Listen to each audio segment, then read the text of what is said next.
Alright guys, my name is Shervin. Welcome back to my channel. I'm probably canceling my Amex Platinum card, and the reason for that is because there are some changes coming to the card that I think utterly shift how valuable the card really is. Now, what are these changes? Basically, there's news that they're going to be changing how you can access lounges with your Amex Platinum card, and in specific, starting from 2026, instead of having unlimited access to Plaza Premium and Priority Pass lounges, you get a maximum of 6 complimentary visits per year.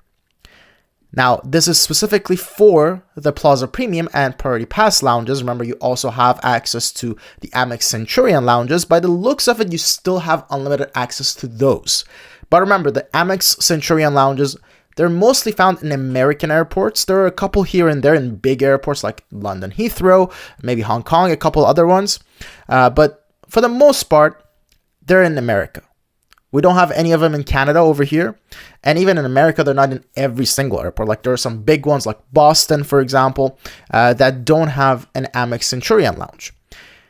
Now, what that means is that you basically have to use your Plaza Premium or Priority Pass lounge access in a lot of these other airports, particularly in Canada. I mean, we are living in Canada, so anytime you want to fly out from here in specific, and even some other times when you're flying to other locations, you will be using either a Priority Pass lounge or a Plaza Premium lounge. Now, with this new rule, you have only 6 free visits per year. Now, it's not entirely clear, is that 6 visits for Plaza Premium and Priority Pass combined, or is it 6 for each? I think it's combined by the sounds of it.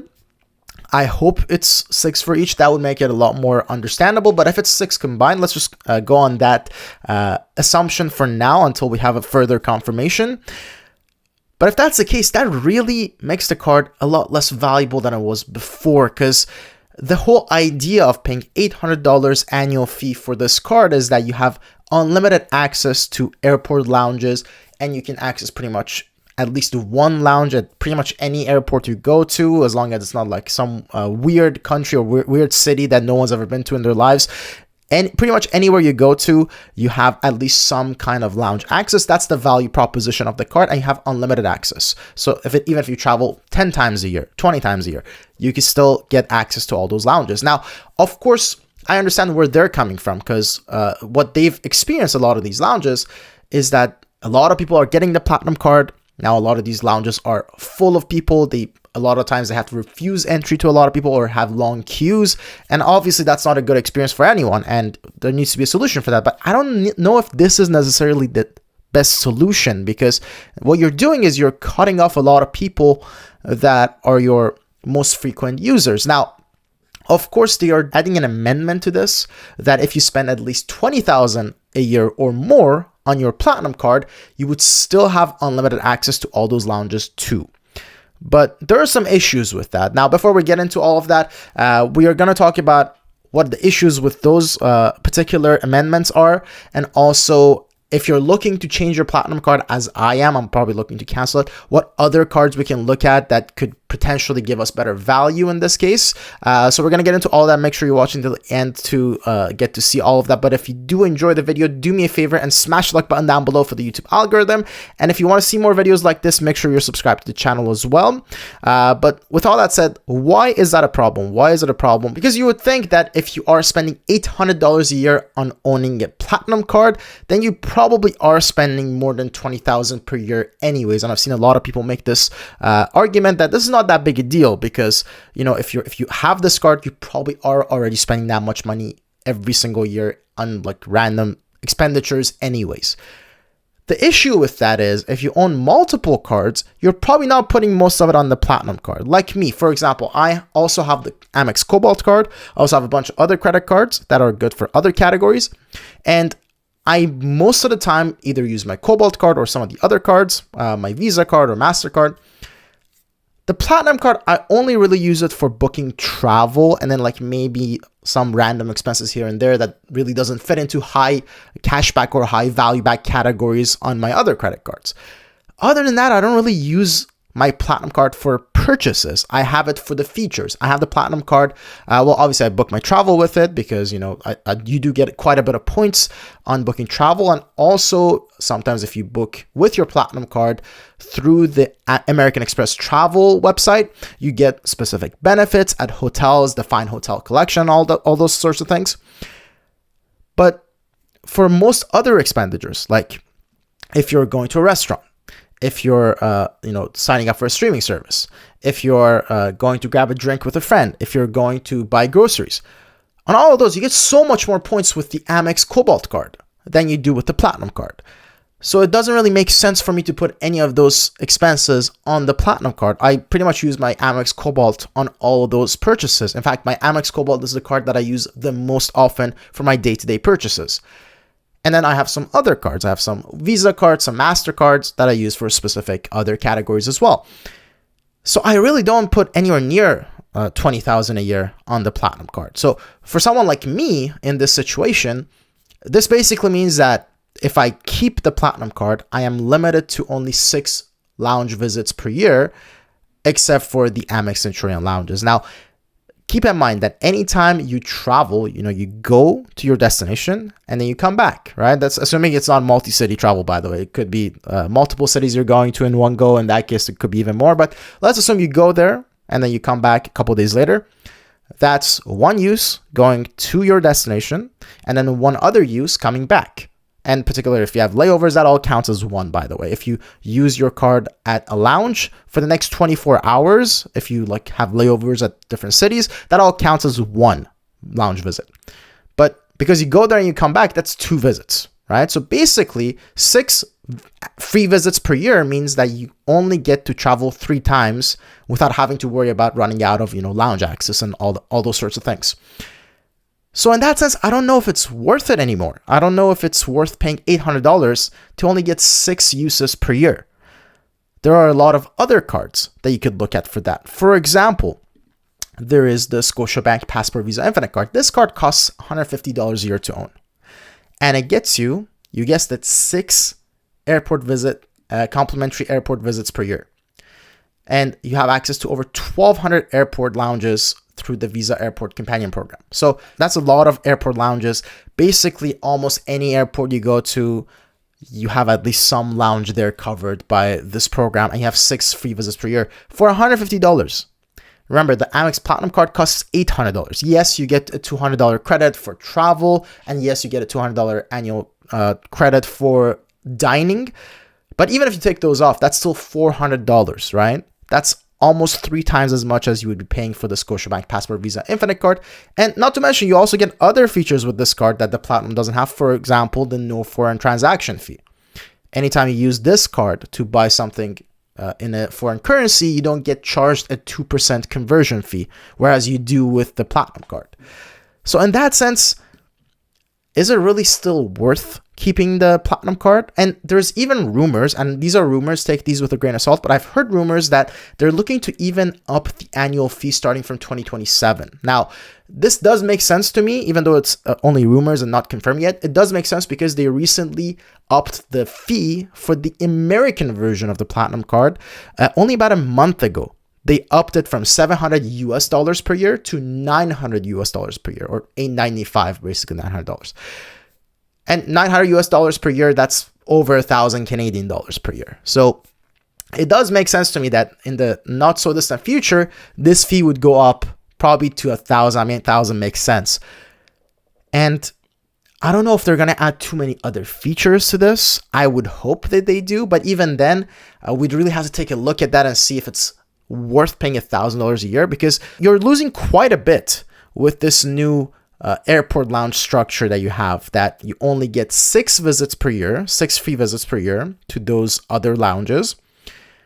And I mean, that's very problematic. And also, I don't know how that solves the issue of the queues at the lounges, because you still have and unlimited access to the Amex Centurion lounges, unless they plan on restricting that too at some point. So it's really weird. In fact, there are some airports, for example, LAX and some other ones, where you have access. The SFO was another one that was like this, where you had access to multiple lounges with your Platinum card. You have access to the Amex Centurion lounge. And there's some other, there's like a Delta Sky Club or some other lounges. There's some United lounges that you have access to. What this incentivizes you to do is to just go to the Centurion lounges instead of just going to whichever lounge you want. So if anything, that should increase the queues at those lounges. If anything, it should make it more crowded. So I really don't understand what's going on with these changes. I'm really starting to think that perhaps it just makes more sense to go with something like this with the Scotia Passport Visa Infinite card. By the way, this is on my website. I'll leave a link to all these cards down below if you want to check them out. And of course, if you check out these cards through these links, you'd also be supporting the channel in the meantime, which I always appreciate. And honestly, if you take a look at it, you have all the same insurance coverages, all the same travel coverages. You have specific features that the Platinum card doesn't even have, like the no foreign transaction fee. You have 6 free visits per year to airport lounges. I mean, that's pretty big. That's pretty big. In fact, if you bring up the side-by-side comparison, and again, this is the side-by-side credit card comparison tool on my website. I highly recommend you guys check that out. You can do a side-by-side for any card. But if you specifically take a look at the Scotiabank Passport Visa Infinite card against the American Express Platinum card, look at this. The coverages, they're all very similar. Lost or stolen baggage, both for $1,000. Baggage delay, both for $1,000. Car rental, damage, and theft, they both have it. Travel accident, they are both $500,000. Extended warranty, both a year. Purchase protection, well, Platinum card's a little bit longer. It's 4 months, whereas it's 3 months with the Scotiabank Passport, but it's still pretty good. Hotel burglary, both the same. Emergency medical insurance, I believe the Platinum is $5 million, whereas this one's $2 million. But even $2 million is pretty good. The big difference, though, where Scotiabank is better, is it's up to 25 days. Whereas with the Platinum, it's 15 days. So it's actually quite a bit longer. With the Platinum, if you travel for a maximum of 2 weeks, you're covered for your emergency medical insurance and all those things. But with the Passport, the Scotiabank Passport, you're covered for 25 days. So if you go even almost a month of traveling, you're still covered. Trip cancellation, it's a little bit less. It's at $1,500, but again, still pretty good. Trip interruption is the exact same. Flight delay, it's a little bit less. It's $500 per person, whereas for Platinum is $1,000. But like, if you take a look at all of these, in a lot of cases, they're the exact same or even slightly better, like with the 25 days for the emergency medical insurance. So again, why are we paying $800 for this card? That's my question. If you don't have, of course, when we had the unlimited lounge access, that was the value proposition, and that was worth it in my eye. Particularly for me, as someone who travels a lot. I travel like 4 or 5 times a year, sometimes maybe 6 times a year. So for me, it was absolutely worth it. But if we don't have that anymore, then all of a sudden, like, why would I keep this card open? It just doesn't really make... I would much rather get something like a Scotiabank Passport card, or even some other options that we're going to go over that just makes more sense to me. Now, yes, there's the travel credit and dining credit that you get back. Even the dining credit, I got to talk about this one. So obviously the travel credit is very useful. You can just put that towards travel. I book travel all the time with my Platinum card. But I got to be honest, the dining credit, I don't find it that useful. I find that I usually have to go out of my way to spend the dining credit because it's very limited. It's only certain restaurants. You have to make sure you put it all on one bill. So you have to have one huge bill where you order a lot of stuff. And I'm like, would I normally order this amount? Probably not. Even if I was going like on a special occasion, I don't know if I would go out of my way to spend this much money at a restaurant like this. So it's like, I feel like even with this one, I kind of go out of my way to spend it because I have it there. Whereas if I didn't have the card, maybe I wouldn't spend that much. So I'm not really even getting a full $200 in value back, right? If that makes sense. The Instacarts and stuff like that, I don't use like ever. There's like once in a while some other good offers that come up. For example, they had like $100 off of booking with Expedia or stuff like that. Those are nice, but those are, again, few and far in between. They're not reliable. They're not there every single year, so it's not something you can count on. I just don't know if it's going to be worth $800 a year if we're not going to have the unlimited lounge access. It seems like an unforced error for them to make this change. Now, of course, the one thing to keep in mind is that the Scotiabank Passport Visa Infinite, it does have an income requirement. You need to be making at least 60,000 minimum personal income or 100,000 minimum household income. But if you have that, I just think it's so much better. I mean, look at the difference in the fee, 150 versus 800. And again, even if you do use the travel credit and the dining credit, that's still $400. That's still almost 3 times as much. I don't see the value. I don't see 3 times as much value here. Nowhere near, in fact. And again, the Platinum card doesn't even get you the no foreign transaction fee. So if you can get the Passport card, I think it's a much better card to get than the Platinum card. Now, if you already have the Platinum card, you got to take a look and see if it's still worth keeping. But if you don't have the Platinum card yet, I just don't see why anyone would go for it at this point with these specific changes that are coming, unless if they put a lot of new features. In that case, we can revisit it. But for now, as it stands, I honestly think the gold card might be a better deal. And I say this as someone who always looked at the gold card and I thought, that doesn't make sense. Why would anyone get the gold card over the Platinum card? But of course, things have changed. Now the Platinum card is no longer an unlimited access card. So with that in mind, the gold card seems like a much better proposition than it was before. Now, the gold card, if you're not familiar, it basically gets you 4 free visits per year to Plaza Premium or Priority Pass lounges. And of course, instead of costing $800 a year to own, it only costs you $250 a year to own. And of course, you still get $100 of that back in the travel credit. So you still have the travel credit. It's $100 instead of $200, but the fee is so much less. And you don't have to worry about that dining credit that is like not super easy to spend. You have to go out of your way to spend. It just seems like much better value. And again, assuming that you get that $100 back in travel because you at least book 1 travel per year, then that's already down to $150. So you basically have the same annual fee as the Scotiabank Passport card. That's a much more reasonable value to be after, right? Now, I still think the Passport card is a little bit better because even though you get 4 free visits per year with this card, with the Passport card, you get 6 free visits. And of course, you also get no foreign transaction fee, which you don't have with the Gold card. Now, the Gold card does get you a good amount of points on travel. It gets you 2 points per dollar on travel and an additional point if you book your travel through Amex Travel. So if you're booking it through Amex Travel, you get 3 points per dollar spent. And, I've talked a lot about how you can redeem your Amex points. There's a full video I've made up here. But basically, if you're redeeming it in the right way, you should be able to get about 2 cents per point when you're redeeming it towards travel.